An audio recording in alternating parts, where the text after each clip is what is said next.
Kultusfilmi viimne reliikvia keskne tegelane Ivo Schenkenberg on Eesti filmiajaloo üks negatiivsemaid karaktereid. Kuna tegemist on ajaloolise isikuga, tekib küsimus, milline oli Ivo tegelikkuses ja milline filmis, mis on müüt ja mis on reaalsus. Filmi viimne reliikvia kaudu on Ivo Schenkenbergi tegelaskuju jõudnud tegelikult üle kogu maailma. Filmis soovis salakaval intrigant vend Johannes Ivo Schenkenbergi ära kasutada oma eesmärkide saavutamiseks, öeldes niimoodi. Ivo Schenkenberg, joo, ta on röövel ja lurjus ehk vaba mees, nagu ta ise ütleb. Selle peale ütles abtiss, et vabad mehed ongi need kõige suuremad ketserid. 16. sajandi sõjasangar Ivo Schenkenberg langes pärast oma surma pikkadeks sajanditeks unustuse hõlma. Rahva hulka tõi tema jälle Eduard Bornhöhe 1893. aastal oma jutustusega Vürst Gabriel ehk Pirita kloostri viimsed päevad. Hiljem, 1936, oli Ivo Schenkenberg peategelane Enn Kippeli romaanis Suure nutu ajal. Ilustamata tegelikkus on selline, et tegelikult oli Ivo Schenkenberg põline tallinlane, ta oli kohaliku mündimeistri Christopher Schenkenbergi poeg. Ilmselt oli Ivo sündinud aastal 1549 ja tema isa suri veel enne Liivi sõda. Oma kasuisa käe all sai Ivo ametialase väljaõppe ja ka temast pidi saama müntmeister. Ent 1576. aastal palkas Tallinna raad ta peamiselt talupoegadest koosneva sõjasalga juhiks. Mitu korda oli Ivo Schenkenberg aidanud Tallinna linna kaitsta pealetungivate Vene vägede vastu. Ja ta tegi ka rüüsteretki venelaste tagalasse, näiteks Rakverre, Laiusele, Pärnusse, Haapsallu, Koluverre, Tartu ja teistesse kohtadesse. Ta külvas Vene vägedesse suurt hirmu. 16. sajandi tuntud kroonik Baltasar Russov, kes on palju kirjutanud Liivi sõja sündmustest, on kirjutanud palju ka Ivo Schenkenbergist. Ta on kirjutanud Ivo sõjasalga kohta niimoodi.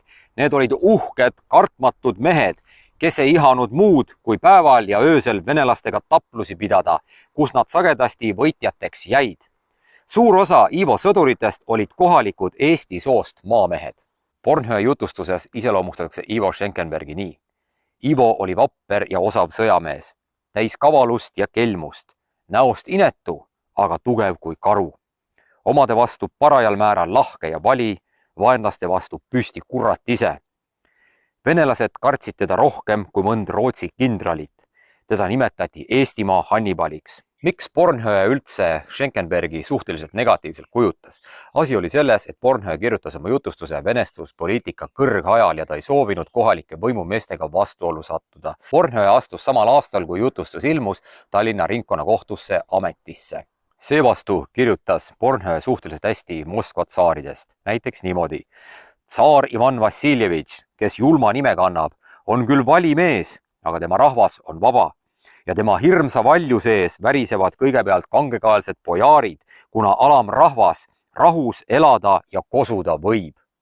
Kirjutades Ivost pidi Bornhöhe olema venestluspoliitika tõttu äärmiselt ettevaatlik, sest Ivo oli ju venelaste üks põhilisi vastaseid. Kui Bornhöhe oleks Ivo Schenkenbergi tegelaskuju kujundamisel lähtunud Russovi kroonikast, siis poleks Vene tsensuur tema jutustust kindlasti heaks kiitnud.